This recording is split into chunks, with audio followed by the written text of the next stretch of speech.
यूसुफ रजा गिलानी का सेनेट में opposition leader के ओहदे से मुस्ताफी होने का ऐलान। सेनेट में इजहार ख्याल करते हुए यूसुफ रजा गिलानी ने कहा, अपोजिशन लीडर नहीं रहना चाहता। अपोजिशन लीडर के ओहदे से इस्तीफा पार्टी को भिजवा दिया है। मुखालफों के तंज पर नहीं, अपनों की खामोशी पर हैरान हूँ। स्टेट बैंक तरमीमी बिल की मंजूरी के मौके पर गैर हाजिरी पर यूसुफ रजा गिलानी को तनकीद का सामना था।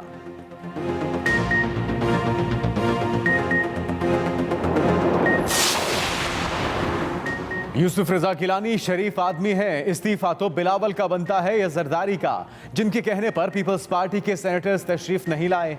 वफाकी वज़ीर इत्तलात फवाद चौधरी का रद्द अमल। ट्वीट किया, नून लीग और पीपल्स पार्टी की सीनियर लीडरशिप अपनी जमातों की लीडरशिप के करतूतों से परेशान भी है और शर्मिंदा भी। बहरहाल इन जमातों में तब्दीलियों का सफर खुशाइंद है।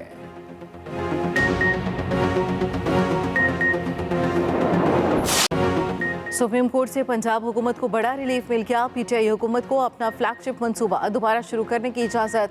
सुप्रीम कोर्ट ने रावी अर्बन डेवलपमेंट मंसूबा कलअदम करार देने का लाहौर हाई कोर्ट का फैसला मुअत्तल कर दिया। पंजाब हुकूमत को रावी अर्बन मंसूबे पर काम जारी रखने की इजाज़त।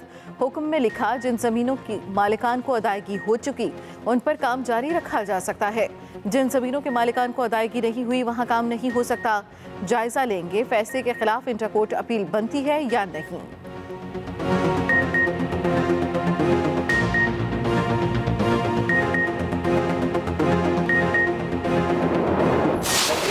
को सबसे ज्यादा शौक है, बाकी सब पार्टियों को संगीनी का, हालात की संगीनी का अंदाजा है। बिलावल कहता है वो आएगा और मौसम अबर आलूद होगा, कोई अबर आलूद नहीं होगा। बिलावल साहब आए, आप 27 को आए, मतला साफ होगा। 23 मार्च वाले भी शाम को आ जाएं।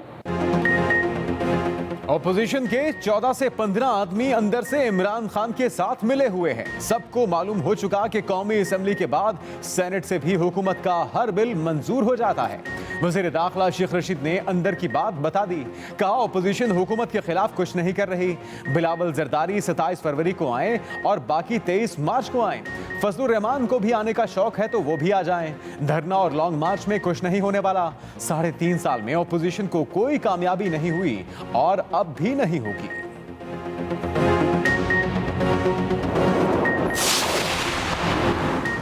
सरबराह पीडीएम मौलाना फजल रहमान की तमाम सियासी पार्टियों को 23 मार्च के एहतजाज में शिरकत की दावत। कहते हैं, एएनपी और पीपल्स पार्टी पीडीएम का हिस्सा नहीं। अगर वो आते हैं तो हमें कोई एतराज़ नहीं। हम किसी भी अपोजिशन पार्टी को टारगेट नहीं बनाएंगे।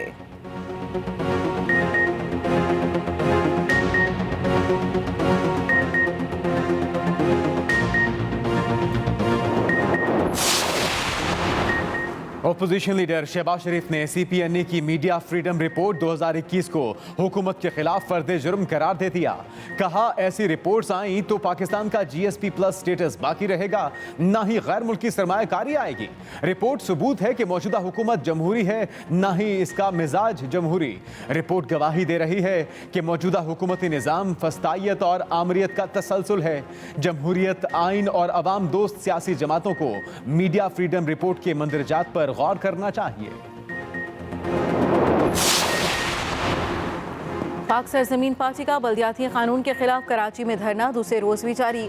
मुस्तफा कमाल ने मीडिया से गुफ्तगू में कहा, विफाक से सूबे को मिलने वाले फंड और इख्तियारात बल्दियाती सतह पर मुंतकिल नहीं होते। वजीर आला ने तमाम इख्तियारात अपने पास रख लिए हैं। सूबाई हुकूमत से दरख्वास्त की है फंड्स और इख्तियारात शहर के डिस्ट्रिक्ट तक मुंतकिल करे। मुस्तफा कमाल का मुतालबात की मंजूरी तक धरना जारी रखने का ऐलान। दूसरी तरफ पीएसपी और सूबाई हुकूमत के दरमियान मुज़ाकरात का दूसरा दौर आज होगा।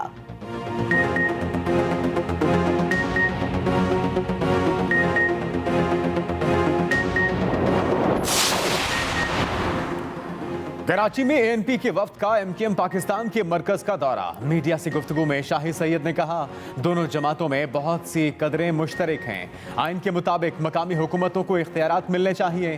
कराची के साथ बहुत जुल्म हो रहा है। मुत्तहिदा रहनुमा खालिद मकबूल सिद्दीकी ने कहा कि एएनपी रहनुमाओं के आने से पायदार अमन की बुनियाद पड़ेगी। जहां की नुमाइंदगी हो वहां की आवाज उठाना लसानियत नहीं।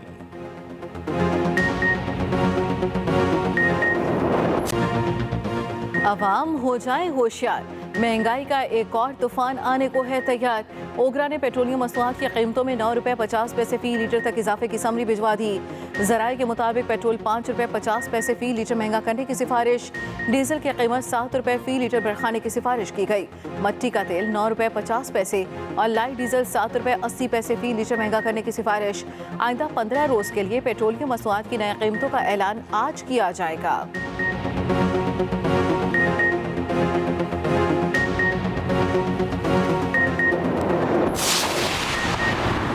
हुकूमत की आवाम को बिजली का एक और झटका देने की तैयारियां। बिजली की कीमत में 3 रुपए 12 पैसे फी यूनिट इजाफे की दरखास्त। सीपीपीए की बिजली की कीमतों में इजाफे की दरखास्त पर नेपरा में समाअत कल होगी। दरखास्त दिसंबर के माहाना फ्यूल एडजस्टमेंट की मद में दी गई। इजाफे की सूरत में सार्फिन पर 30 अरब से जायद का इजाफी बोझ पड़ेगा। कोरोना के बाद जारी 24 घंटों में कोरोना केसेस में पेशावर सरफहरिस्त। शरह 39.63% रिकॉर्ड। कोहाट में 34, मर्दान में शरह 31% रही। मुजफ्फराबाद 27, कराची में 21.79% मुस्बत केस रिपोर्ट हुए। लाहौर में कोरोना केसेस की शरह 14.44, रावलपिंडी में 12.6 रिकॉर्ड।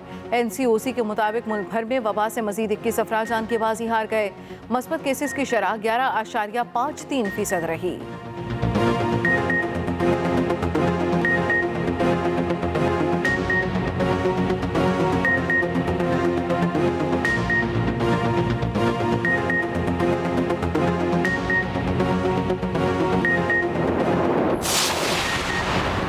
अमेरिका की जानिब से पाकिस्तान को फाइजर वैक्सीन की 47 लाख मजीद खुराकों की फराहमी। अमेरिका की मुहैया की जाने वाली वैक्सीन खुराकों की मजमूई तादाद 4 करोड़ 74 लाख हो गई। माहिरीन सेहत के मुताबिक फाइजर वैक्सीन कोरोना की कई किस्मों के खिलाफ मुअस्सर है। कोरोना के खिलाफ बाहमी इश्तिराक के तहत अमेरिका पाकिस्तान को अब तक तकरीबन $7 करोड़ की इमदाद भी फराहम कर चुका।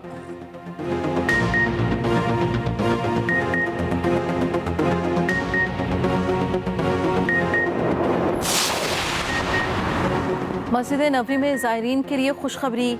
2 साल बाद रमज़ानुल मुबारक में इज्तिमाई अफ्तारी कर सकेंगे।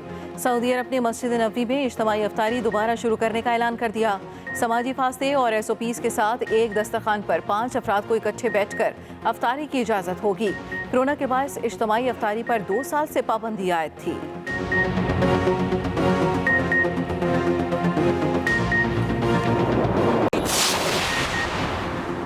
सियालकोट में श्रीलंका शहरी प्रियंका कुमारा कत्ल केस की तहकीकात। पुलिस की रवायती सुस्ती बरकरार। 7 मरकजी मुलजिमान का चालान आज भी अदालत में पेश न किया। मजीद 14 दिन की मोहलत मांग ली। इंसदाद दहशतगर्दी अदालत ने पुलिस इस्तदा मंजूर कर ली। गिरफ्तार 79 मुलजिमों का 14 रोज़ा जिस्मानी रिमांड दे दिया। 14 फरवरी को दोबारा पेश करने का हुक्म।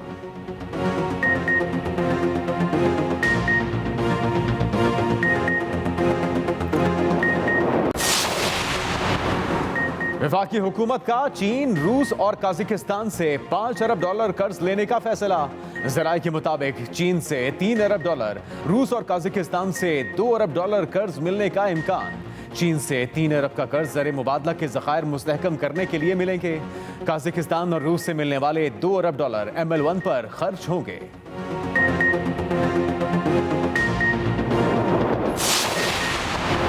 अपोजिशन की जानिब से करप्शन पर लेक्चर देना दूसरों को नसीहत खुद मियाँ फसीहत के मुतरादिफ है। वज़ीर आला पंजाब उस्मान बुज़दार कहते हैं इन लोगों के सीने में दिल नहीं बल्कि इक़्तिदार की हवस है।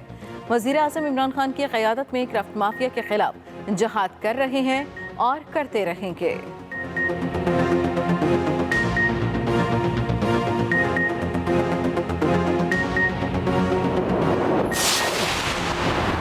पबजी गेम से नौजवानों में तशद्दुद के रुझान में इजाफा। लाहौर पुलिस ने गेम पर पाबंदी के लिए IG पंजाब को खत लिख दिया। SSP इन्वेस्टिगेशन के मुताबिक पबजी गेम से नई नस्ल में फायरिंग के रुझान में तेजी से इजाफा हुआ।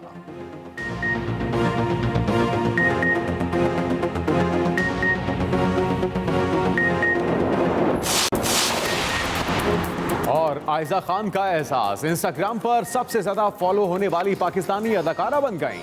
मुनफरिद किरदारों से मदाहों को अपना दीवाना बनाने वाली अदाकारा आयजा खान के इंस्टाग्राम पर 1 करोड़ 10 लाख फॉलोअर्स हो गए।